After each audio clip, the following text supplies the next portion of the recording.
मित्रों, यह कहानी महाभारत काल की है।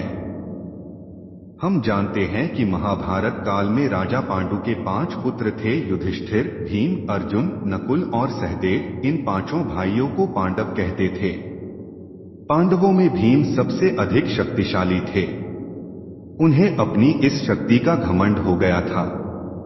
उन्हें लगता था कि पूरे संसार में उनके जैसा शक्तिशाली कोई नहीं है। इस कारण वे स्वयं को सभी श्रेष्ठ समझने लगे थे। उनके इस घमंड के कारण उनकी हानि हो रही थी। यह बात भगवान श्री कृष्ण को पता थी। उनके घमंड को दूर करने के लिए भगवान ने एक बहुत अच्छी लीला की।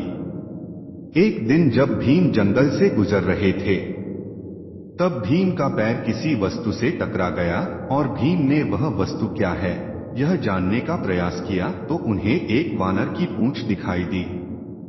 उन्होंने उस पूंछ को पकड़कर पीछे घूमकर देखा तो उन्हें एक पेड़ के नीचे बूढ़ा वानर बैठा दिखाई दिया और उस वानर की पूंछ उनके आगे जाने के रास्ते पर पड़ी हुई थी। उस वानर को देखकर भीम घमंड से बोले, ए वानर, मुझे आगे जाना है, अपनी पूंछ मेरे मार्ग से हटाओ। वानर ने धीमे से गर्दन घुमाकर भीम की ओर देखा और बोला, मैं बहुत बूढ़ा हो गया हूं और बीमार भी हूं। मुझमें अपनी पूंछ उठाने जितनी भी शक्ति नहीं है। आप तो बहुत बलवान दिखाई देते हो। मैं आपसे विनती करता हूं, कृपया आप ही मेरी पूंछ मार्ग से हटा दो और अपना मार्ग बना लो। यह सुनकर भीम को बहुत गुस्सा आया। वे फिर घमंड से बोले, ए वानर, मैं तेरी मैली पूंछ को हाथ नहीं लगाऊंगा, जल्दी से अपनी पूंछ को मेरे मार्ग से हटा लो।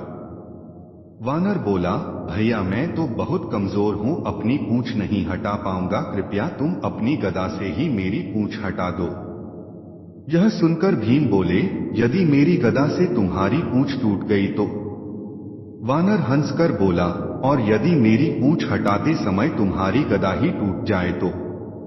वानर की यह बात सुनकर भीम को बहुत गुस्सा आया और भीम आग बबूला हो उठे। उन्हें लगा कि वह वानर उनका मजाक उड़ा रहा है। घमंड के कारण भीम अपने गुस्से को काबू में न कर पाए और गुस्से में आकर गदा से ही पूंछ को हटाने का प्रयास करने लगे, किंतु पूंछ तो टस से मस नहीं हो रही थी। अब भीम ने क्या किया कि गदा वानर के पूंछ के नीचे लगाई और गदा से उसे हटाने का प्रयास किया, फिर भी पूंछ थोड़ी सी भी नहीं हिली। भीम ने अपनी पूरी शक्ति लगाकर पूंछ हटाने का प्रयास किया। प्रयास करते करते भीम थक गए, परंतु पूंछ जरा सी भी नहीं हिली। पूंछ उठाने के चक्कर में भीम की गदा ही अब उस वानर की पूंछ के नीचे अटक गई। पूंछ उठाना तो दूर, अब तो गदा को भी निकलना कठिन हो गया। भीम को अपनी इस गलती का एहसास हो गया। वह समझ गए कि यह कोई साधारण वानर नहीं है, क्योंकि अपनी पूरी ताकत लगाने पर भी मैं इनकी पूंछ नहीं हटा पा रहा हूं। भीम तुरंत ही उस वानर के सामने हाथ जोड़कर उनके चरणों में पड़ गए और वानर से पूछा, महाशय, आप कोई साधारण वानर नहीं हैं। आप कौन हैं? कृपया आप अपना परिचय दीजिए। भीम ने हनुमान जी को प्रणाम किया और कहा, क्षमा करें महाबली, मैं आपको नहीं पहचान पाया। मुझे अपनी शक्ति पर गर्व हो गया था। आपने मेरा घमंड चूर चूर कर दिया है। इस पर हनुमान जी ने भीम को क्षमा कर दिया और उन्हें आशीर्वाद दिया। मित्रों, इस कथा से हमने क्या सीखा? हमें अपनी किसी भी बात का कभी घमंड नहीं करना चाहिए। हमने कहावत सुनी है ना, गर्व का घर नीचे।